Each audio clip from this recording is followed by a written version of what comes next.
Today marks the 38th day of the government shutdown. It is the longest in U.S. history, and our next guest has firsthand insight into resolving gridlock on Capitol Hill. Joining us right now is Eric Cantor, Vice Chairman at Moelis & Company. Served as House Majority Leader from Virginia's 7th District, of course.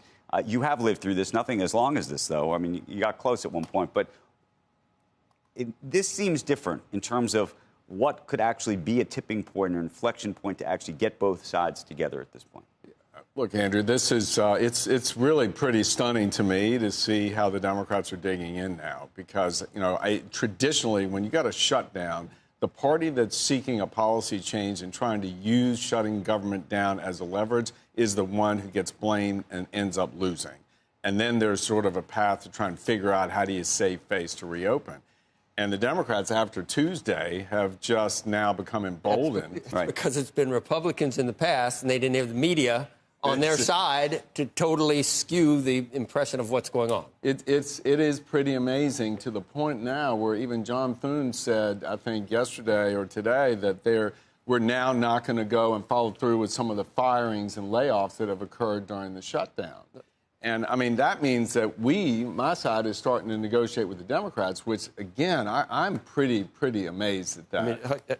I mean, Leader Jeffries, I watched him yesterday, and again he calls it, he says the president and the Republicans shut down the government. And no one in the media, no one in the media says anything about it. There was a clean CR. Maybe what the Democrats want is very important and but they are demanding something that has nothing to do with keeping the government open, to open the government. And now, look at the polling, and look what happened on Tuesday. The polling was underwater for Republicans. Look what happened on Tuesday. Right. I mean, let's not just, this Well, how do you explain that, the media? Well, right, this is the only thing, And Trump hate. Right. Well, look. Right. But at some point, it's going to get bad enough. I mean, you had the CEO of American Airlines on just now. I mean, you can tell, it's going to start to boil.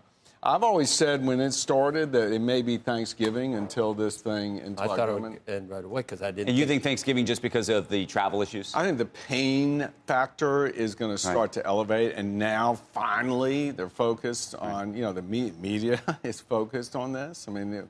So we'll see, but what do you think? Did you hear the idea that Joe and I were discussing earlier about airplanes? No, I didn't hear that. You want to explain? Yeah, if we want to shut down just the Teterboro? Just shut down the private, then all the elitists in Washington will really get serious about it because they'd have to fly commercial. I did hear that, but I do think you're right. Shut it down. And you said, and Bernie would show up. They love those private We only planes. need 5 more, and so you got Bernie and Liz. I know you're saying. Yeah. But if it's not travel, is there something else? And by the way, who do you think is going to get blamed? Or do you think nobody gets blamed? I mean, that's the thing I don't understand about all this. The rapidity of the news cycle is such, you don't even remember what happens last month. I mean, that's part of what all this is about, too. So I'm not sure it's even going to be a factor when it comes to a year from now in the midterms. But do you think in the midterms that if the Democrats are able to hold out and get something, they're going to be able to point back to this? Or if they don't get anything, they're going to say, we tried. How is it? Well, look, all this started because their base was furious that it seemed that they were feckless and unable to stand up to the president. I mean, that's why this started. They say it's about health care, and now that's what the media is now pushing. But here's the amazing thing. Think about every incident in the past. The Democrats are about SNAP. They're about all the monies that are so imperative, you cannot shut this government down. And they are now turning their back and saying, fine, we'll just let it go and have people without these benefits. They're immediately saying Trump is the one that's... And then you got federal judges that, play into that and say you got to pay him as if you can't. You can, theoretically, but...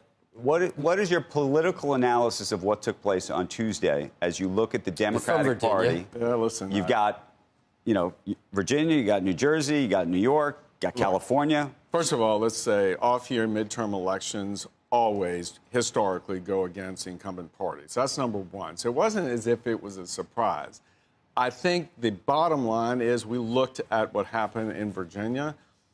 The voters, the low propensity voters that vote for Donald Trump did not turn out. I'm not saying the MAGA base didn't, but I'm talking about the low propensity voters that get up off their sofa and they come in and they vote, and traditionally or not, they didn't show up. So I think going forward, my party's got to figure out, how do you start to identify voters that can turn out, that come to these elections? Otherwise, we've got to start to grapple with the fact that, Donald Trump is one of one. He's able to go and pull out some voters that have not necessarily been involved. And what do you think about what's happening in the Democratic Party? We make a lot here in New York of Mamdani and this, move towards socialism. I'm not sure whether we're talking about yesterday, whether we're overdoing it. I mean, by the way, becoming a New York City mayor, we often sort of overplay where they go. They do not actually become the president of the United States. In fact, I actually don't think you can find one example. I'm not even sure you can find an example of one becoming a senator. For him to become one, because he's too young. Well, listen, I think New York City is a unique place. This cannot be imposed on the rest of the country. That's number one. Number two, the progressive base, they are throughout the country, but they are much less of a percentage. I mean, this is a very deep blue place here. So, you look at Spanberger and Sherrill, they had a much different presentation to the voters. They came off and they tried to portray their centrist. But do you think that the Democratic Party looks at this and says, okay, we got to go this way or we got to go that way? Oh, they're going to have this is going to be the fight within the primaries. But you've lived through this in your own party. 100%. And there will be people that will be nominated that shouldn't really win a general election. And we'll see. I don't think Tuesday was a wave election. Even if you look in Virginia, what happened, these were seats that Trump either won by 5 or less, 5 points, or Kamala won by 5 points or less. These are the swing seats. We happen to be a more swingy state. So the Democratic Party will have this internal fight with these progressive that came out in force here throughout the country. But listen, I think in the end, when you look at 2028 for them, their party is I think the most important voting bloc is the African-American vote in the Democratic Party. And I think, not that you can apply a one-size-fits-all to any voting bloc, but traditionally they've been much more conservative on social issues and the rest to buy into some of this real craziness that Zohran Mamdani's about.